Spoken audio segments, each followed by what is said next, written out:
L'affaire n'est pas réglée, mais quand même, on avance. Il y a eu 2 arrestations en fin de semaine. Oui, effectivement, d'un seul coup, l'enquête s'est précipitée puisque les policiers qui sont aux trousses des 4 malfaiteurs qui ont participé au cambriolage ont arrêté 2 suspects dimanche.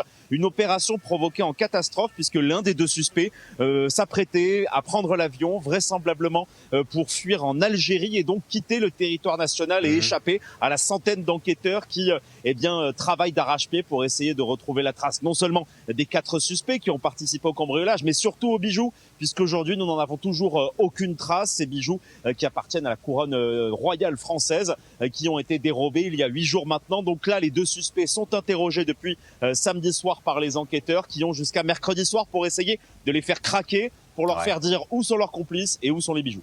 Oui, et quant au rôle de ces 2-là, dis-moi si ma perception est bonne. Je comprends qu'on les a retrouvés par ADN avec ce qu'ils ont laissé sur place. Donc, est-ce que je peux en conclure que c'était les 2 qui étaient entrés dans la galerie?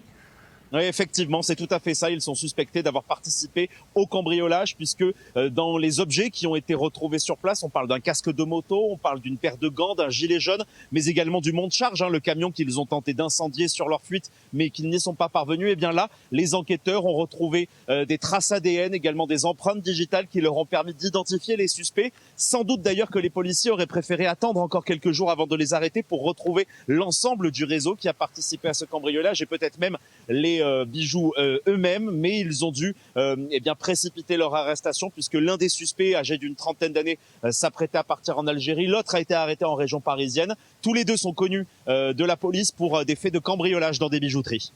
Mais donc, comme tu le disais, bijoux, couronnes, il n'y a rien qui a été retrouvé pour l'instant. Non, effectivement, et cela fait grand bruit ici où je me trouve, sur le parvis du Louvre, puisque nombre de touristes se sont passionnés pour cette affaire spectaculaire, il faut le dire, qui rappelle Arsène Lupin à certains avec lesquels je discutais, des confrères québécois, mais également des Allemands et des Néerlandais qui ne parlent que de ça, qui ont pu d'ailleurs regagner le Louvre, puisque la vie a repris son cours ici, sauf dans l'aile qui est concernée par le cambriolage, qui, elle, reste toujours inaccessible au public. Thomas Chenel, merci beaucoup de nous avoir expliqué tout ça ce matin. Merci Jean-François, à tantôt. Bonne journée, au revoir.